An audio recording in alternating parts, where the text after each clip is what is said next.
أعوذ بالله من الشيطان الرجيم بسم الله الرحمن الرحيم والصلاة والسلام على رسوله محمد وعلى آله وأصحابه أجمعين. Assalamu alaikum wa rahmatullahi wa barakatuh, my dear viewers, and welcome to today's program, My Journey Through Islam.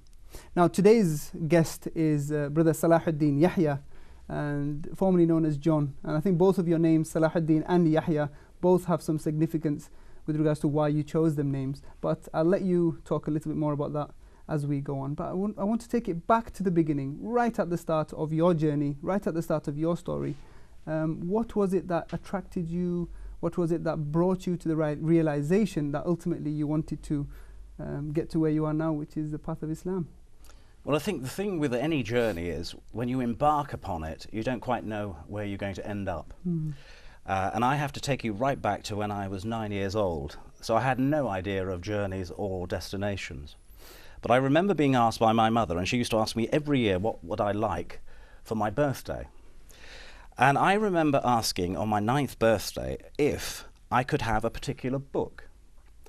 And that book was the Bible. Now, most boys would be asking for action men and for toys and for games and annuals and what have you. But I remember distinctly, even back at the age of 9 years old, as amazing as it may seem, wanting to be in possession of a book between 2 leather covers which would contain the truth of life, the meaning of life, all contained within one book. It was very important that. I didn't want a series of books, I wanted one book that could be by my bedside. So from the age of 9, this was at the age of 9. You were already looking for the answers to the questions in life? Absolutely. I mean, I was fascinated by biblical and spiritual things from school, because in those days they used to teach it quite a lot. And so therefore I quite liked the stories from the Bible. So that presumably led up to wanting to own one myself. But I remember distinctly wanting something with the meaning of life that would be in one book, and that this book would be in my possession. This was at the age of 9, and so I asked for it and I got it, and I still have it. Oh, very good. And I have this at home. It's only a small little Bible, little leather Bible, very small print. And of course I struggled at the age of 9 to make any sense of it. Of course, I can imagine. But that was the first pivotal spiritual moment in my life where I, on my own, as it were, I think embarked upon a particular journey toward ultimately Islam. But I wasn't to know it by that name then. Fantastic. The significance of wanting a special book was to come much later. So you've started your journey at 9 years old. Fast forwarding on, what was it that maybe inspired you, maybe pushed you towards the next part of your journey? And what was the next part which you can really significantly remember, again, bringing you back to this special journey? Well, as I say, once I started as a 9-year-old, you don't really understand the physical, the spiritual. You don't have any concept of spiritual journeys as such. All I remember is being fascinated by the spiritual, or what is perceived of as being spiritual. I remember we had a relative staying with us. We used to call him Uncle Bob. And he was supposed to be religious. I had no concept of what religious was, because my family weren't particularly religious. They didn't go to church. And so they said, your Uncle Bob is coming to stay, and he's very religious. I thought, oh, I wonder what that is. And so when we have a meal, we must say grace before we eat. I thought, well, we don't normally do this. He said, yeah, but we've got to do it now, because this religious guy is coming, Uncle Bob. So is that what stirred the curiosity, maybe? What I wanted to know was what's so special about Uncle Bob. Right, okay. So there we were, and he said, you've got to put your hands together, and we were praying like this before giving thanks for the meal. And I was fascinated that what was so special about somebody who is religious that means that we have to do all of this, we have to change our ways. So that piqued my interest in the religious and what was special about people who, enjoin themselves to religion. Going on from that, I continued to read widely. I read the Bible. I became a teenager. I was tempted by usual teenage things, but I always had this spiritual capacity, this yearning for truth, for meaning, for life. And it was at the same time then an equally ungodly book came out, not the Bible, but a book called The Exorcist. Oh yes. And some of the viewers may be familiar with that. Familiar with this. It was a film actually and a book. I was too young, I was only 14 to go to the film, but there was a lot of publicity, even in the football stadiums. You'd see The Exorcist flashed up, on the boards around football, and I was fascinated by it. And you'd see certain clips on television about this woman or girl who was possessed by Satan. again, this wasn't particularly about God, but it was about religion. And so I was interested, because I was interested in anything to do with religion. And I made the unfortunate mistake of acquiring this book. I'll never forget it. It was 40p from W.H. Smith. I will never forget it to this day. And I came back home clutching this book. I put off buying this book. I thought, this is probably not a good thing to do. Haram. But I couldn't, my curiosity got the better of me, and I had to see what was in the book. I read as many as 3 chapters. I put the book down. I remember going to bed that night, and it was the scariest evening of my life. And partly because of what was in the book, but partly because what it had ushered into in my consciousness. Because that evening I became acutely aware that myself was a battleground, as indeed the girl in the book was, where there are 2 opposing powers. There's the power of God, and there's the power of the devil, Satan, the shaitan. Yeah. And I was acutely aware at the age of 14, partly because of that book and other things, that there was a battle going on. And only either God could have me or the shaitan could have me. And I was aware of that at that age. That evening was an extraordinary evening, because what it did was it catapulted me into the Christian religion even further, because the day after I took hold of that very book that I had when I was 9, and I was able to read it. I didn't read the whole of it, I read the Gospels.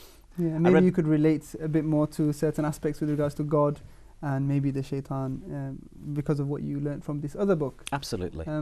So that's what propelled you into maybe pushing and learning a bit more about Christianity. Moving on from there, where did you go from there? Well, after that, I started going to church regularly. Is this at the age of 14? 14. The day after I read the Gospels, and that very Sunday I started going to church. I was at the age of 14, and for the next 2 years I studied religion at school. I continued to go to church. And it was at that age when you had to go to a man at school with a very extraordinary name called the Careers Information Officer. And so I went to see him, and he said, well, what do you want to do? What sort of O-levels? You had to choose which O-levels you wanted to do. You have to choose what sort of A-levels you wanted to do. And at that point, I had no real clear idea of where I wanted to go with my life. And he kept asking all these questions. And so I had to go away and think about it. So I went home, and I'm probably getting on for 16 now. And I thought, well, what do I want to do with my life? Do I want to be an actor? Do I want to be a professional golfer, footballer? What do I want to do? Who do I want to do? I work in the army, or do I want to work in a bank? All common questions that people go through at that stage of their life. Yeah, and I'm sure many people must be asking the same questions today, teenagers particularly. I wanted direction, and I thought, you've only got one shot at life. You only live once. Yeah. Even then, I wasn't a Buddhist. I knew I wasn't coming back. You know, you have one shot at life. And therefore, I thought, well, if you've only got one shot at life, surely then the way you devote it is very important. And if you're talking about careers, I thought, well, what is more important than working for God himself? That must be the most important career. I thought I could work for a human bank manager, or a human general, or a football manager, or any manner of human occupations. But I thought, what would be the best job this side of eternity? What could be the best job but than working for your Creator directly? Who created the men that you were maybe thinking about working for? Exactly. So therefore, what happened then was, as obviously a Christian then, to do that, the obvious choice is to become a priest. Fantastic. So that's where you decided, in a way, to shape your career into going towards priesthood, for example. Indeed. Very good. I mean, it's fascinating, honestly, hearing your story pre-Islam, especially kind of even priesthood. For a young man at the age of 14, moving on to when you're about 16, 17, 18, trying to find your career, knowing at that point that you were wanting to please God in terms of your career as well, especially when you said this side of eternity, is fantastic to hear. I think the best thing to do is to just say a few more words before we go to a break about what happened next. Well, what happened then was I had to take the appropriate A-levels in order to get into university, or at least to commence priestly training. In those days, they were very, very strict. Nowadays, you would think that anybody could become a priest. But in those days, they were particularly strict.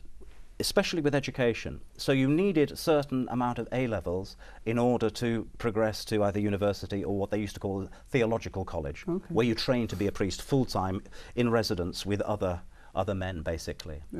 And so where I moved on from there was I had to take the right amount. There was a minimum, I think, of 2 A-levels. I think I got 3 in the end.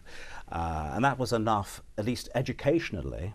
I then had to present myself residentially in Chester to a panel of people. There were nuns, priests, lay people, ordinary folk, and basically you were interviewed like this by each one of them. It's like a job interview in a way. Yeah, it's like a job interview with all these different people. All together, there's a whole group of you, all being interviewed, and then they stay behind afterwards, and you think this guy is good enough to be a priest? Do you think he's priest material? Oh, okay. And of course we come in the car on the way home saying, well, I never wanted to be a priest anyway. You know, trying to console ourselves, thinking we wouldn't become priests. Yeah. And I remember the letter coming. You get a letter. But the letter doesn't come from them, it comes from the bishop. Okay. Who's like the boss, the boss priest. So when the letter came, you knew the letter came, but I didn't read it in one go. Okay. I had a ruler, and I went down like this. I went down gradually, because this is the turning point, the most pivotal moment in a young man's life if he wants to become a priest. I think what we'll do is, I'm busting to hear what's next, but to keep the viewers in suspense, we're going to go to a short break, and I hope that you will come back and join us for the next part of Brother Salahuddin Yahya's story. Thank you very much for watching, and we'll see you very soon.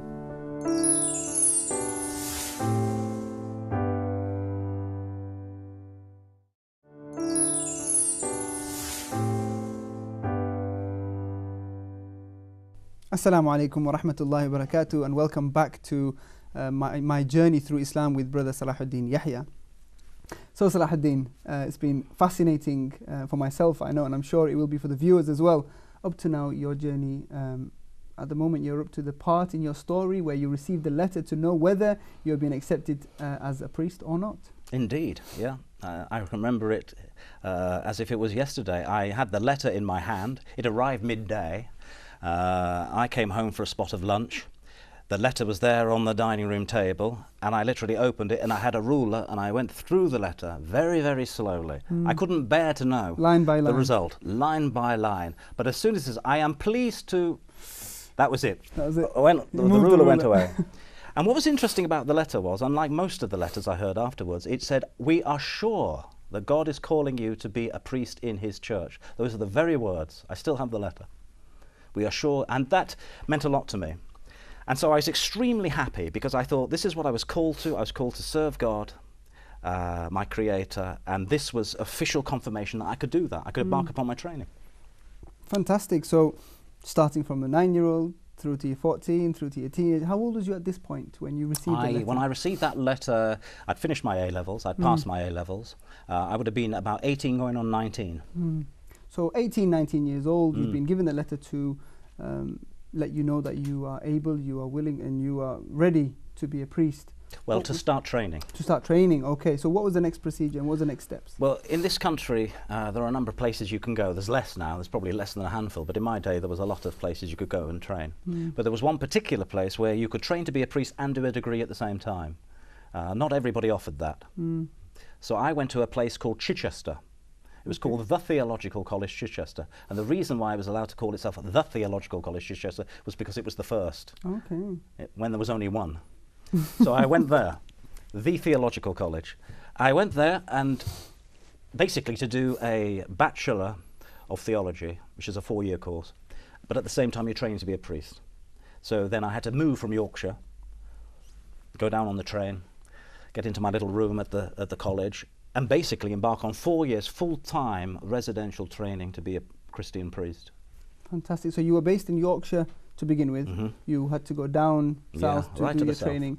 And now obviously you're back up in north in York. In the oddly enough, I'm back up here again. Very good. So again, just for the viewers and for myself as well, what was the next step in your journey? How did you become a priest in the end? Well, what happens is once you finish your training, obviously you've got to go somewhere. And basically, it's almost like you have interviews. You go here, there and everywhere, and you can be anywhere. Normally you go back to the diocese, the area that you've been sent from. I didn't do that in mine. There was nowhere suitable for me. available at the time. So I ended up going to London, of all places, you know, which was new to me. Yeah, I a can big imagine. city, Big change. you know, and I'm a bit of a country boy, so that was very odd in itself. So I did my 3 years as a curate. They're called curates, like an assistant priest in London, and I spent 3 years there, which I enjoyed very much. And basically, that's what started my full-time ministry. I did 3 years as a curate. Fantastic. I spent 4 years as an RAF chaplain, Okay. 12 years as an army chaplain, Wow. and it was just basically full-time ministry after that. But most of it was in chaplaincy work after that first period of 3 years in I London. mean, throughout this journey, it seems like you knew what you wanted. It seems like you knew where you were going. Was there any point where you were questioning anything? Was there anything that was in your mind that maybe put doubt in there, or any questions arising still in your mind at this point? Because ultimately there must have been something missing. The first recognition of any kind of doubt was when I went to Regent's Park Mosque 30 or so years ago. I'd been reading some material about Islam and found it quite attractive. So I thought I'd get myself on a train. It wasn't too far from Chichester to London. And brought back various material, reading material. There wasn't much around in those days. Most of it was published, I think, in Pakistan and India. And it found its way over, but was very culturally influenced by those countries. So it's pretty difficult to navigate. So it wasn't immediately viewer-friendly or attractive probably to a Westerner, certainly one who's training to be a priest. And so I shelved it, really. The attraction was there. I loved the simplicity of Islam. I loved my visit to the mosque. So you were looking into Islam at that point. You were reading up about it, and it attracted you. Do you remember what it was that attracted you about Islam that was so different from Christianity? Because of course there are similarities as well as differences. Do you remember anything that really stuck out in your mind, or? Yeah, for me it was the simplicity. Now probably there are many imams and sheikhs out there say, oh no, there's nothing simple about Islam. But there is a sort of a simplicity about it. There's a divine simplicity about it, which is beautiful. And that for me is what attracted me. You see, in my religion, I was what they call high church. It was very Catholic, almost like Roman Catholic. So you've got statues and liturgies and incense and complicated liturgies and complicated prayers. You have to confess your sins to a priest. You have the 7 sacraments. I could go on. So it's quite a complicated business. And it's quite a complicated thing learning it all. And certainly to do it as a professional priest. Comparing that with the simplicity of the 5 pillars. That was the thing. It was the 5 pillars of Islam that represented themselves to me in such simplicity. And I enjoyed this relationship, this direct relationship with Allah. Simple but practical at the same time, aren't they? So. This simple relationship with Allah and the prayer mat, you and Allah. And I enjoyed that, this idea of this direct access, because in my Christian tradition, the access is through the priest to God. Yeah.